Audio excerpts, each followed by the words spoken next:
How did the creation begin?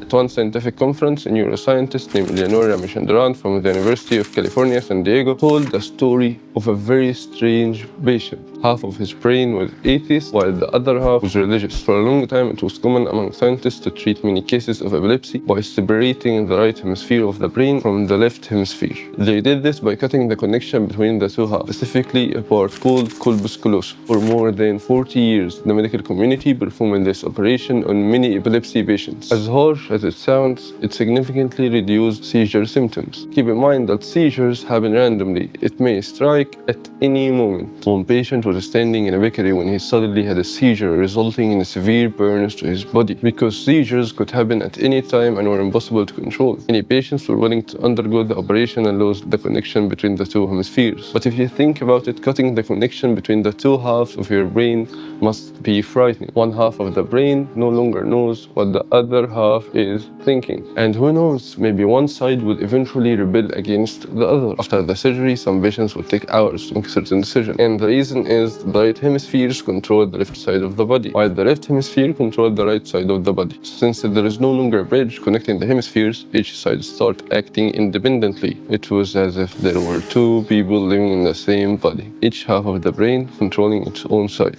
You might try to buy a t-shirt with one hand to find that the other hand is grabbing something completely different. Your body would start fighting itself, each hemisphere trying to take control of the body without communicating with the other. And as I said, this led to many strange cases. Ramachandran once presented a case that amazed the audience. He used a very clever trick. When he wanted an answer from the right hemisphere, he would whisper in the patient's left ear. And when he wanted an answer from the left hemisphere, he would whisper in the patient's right ear. Why do you think he did that? Because the left hemisphere is basically the body media department. It is responsible for the language. It's the only part that can speak and tell stories. Since there is only one mouth, the hemisphere responsible for the language is the one that usually gets to talk. And in this case, only the left hemisphere could talk.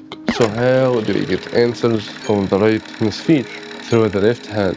The right hemisphere would select things with the left hand, like yes, no, or I don't know. Then came the shocking results. Although the left hemisphere believed in the existence of God, the right hemisphere didn't. One believing half and one atheist half inside the same body. The audience was naturally surprised by something like this, especially because it immediately raises so many philosophical questions. At the end of the lecture, Ramachandran asked an existential question. Which of these two halves is the person? How can this man be judged? By the belief of his left hemisphere or by the disbelief of his right hemisphere? Despite how frightening the story sounds, and despite the fact that Ramachandran works at one of the world-leading institutions in neuroscience, UC San Diego, the university that houses the most important brain.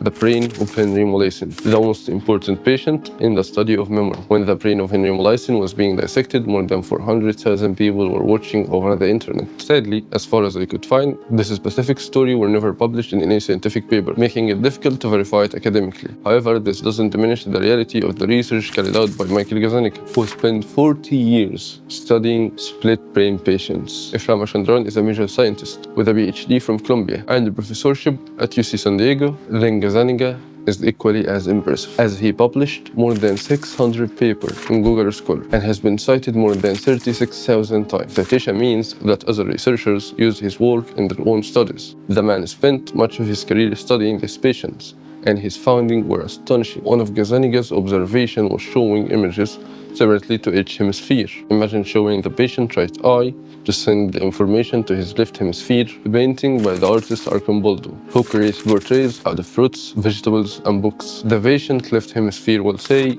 I see books, because the right hemisphere is the one specialized in recognizing faces. And since the left eye didn't see the image, the right hemisphere never saw it. As a result, only the left hemisphere made a judgment and didn't recognize the faces hidden within the painting. Today, when we look at Arcamboldo's paintings, it's easy for us to detect the face made with fruits or vegetables because our two hemispheres communicate with one another. But for these patients, showing an image for the right eye, they will say books, and showing them the same image to the left eye, they will say a face. And all of this happens at the same body. Gazzaniga discovered even more remarkable things. A normal person cannot easily draw two different things simultaneously because both hemispheres work together, causing interference. But a split brain patient could do it easily. A normal person can easily tell you what's on their left side, but someone with a split brain most of the time cannot tell you verbally what they see on their left side. However, they can perfectly draw it with the left hand. How is this possible? Because, as I said, it's like having another person inside the same body. The language center in the left hemisphere doesn't know what the right hemisphere is seeing. So when you ask verbally, what did you see? This person will not know. But because the right hemisphere controls the left hand, he can draw it. Can you imagine? The right hemisphere is almost trapped, has no direct way to tell its stories, except through the left side of the body. As a result, we rarely hear its side of the story. Despite how fascinating all these discoveries were, they were not the most astonishing things Gazzaniga found. One day he noticed something extremely dangerous. When you instructed the right hemisphere to pick something, then ask the left hemisphere, why are you holding this object? The left hemisphere would invent a story. For example, you whisper into the left ear, communicating with the right hemisphere, and say, pick up a bottle of water with your left hand. The patient will hold the bottle of water. Then when you ask the patient, why are you holding this bottle of water? The patient will simply reply, because I was thirsty.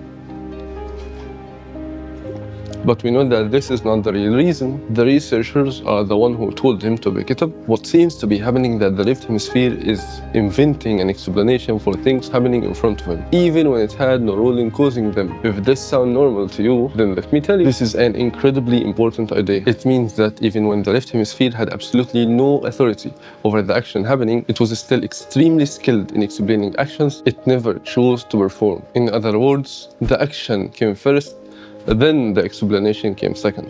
And think carefully about that. This single observation opened a huge debate in the scientific circle because it touches in humanity's oldest philosophical question. Are humans truly free to choose, or our actions are already determined in advance? Perhaps it's already determined, and the left hemisphere simply creates a convincing story afterwards, which makes us feel as we are free to choose our actions. But let's not fall into an existential question. Instead, let's take a step back and appreciate how remarkable this research is. Let me share what I found to be the most real aspect of the entire study. We have, for the first time in history, an organ that is literally studying itself. It's really a surreal form of narcissism. And if you don't understand what I mean, don't worry about it. Honestly, I'm not sure if I understand it myself, but think about it. A brain studying a brain, and then taking the information and showing it to your brain. And this brings us to the finale of our episode.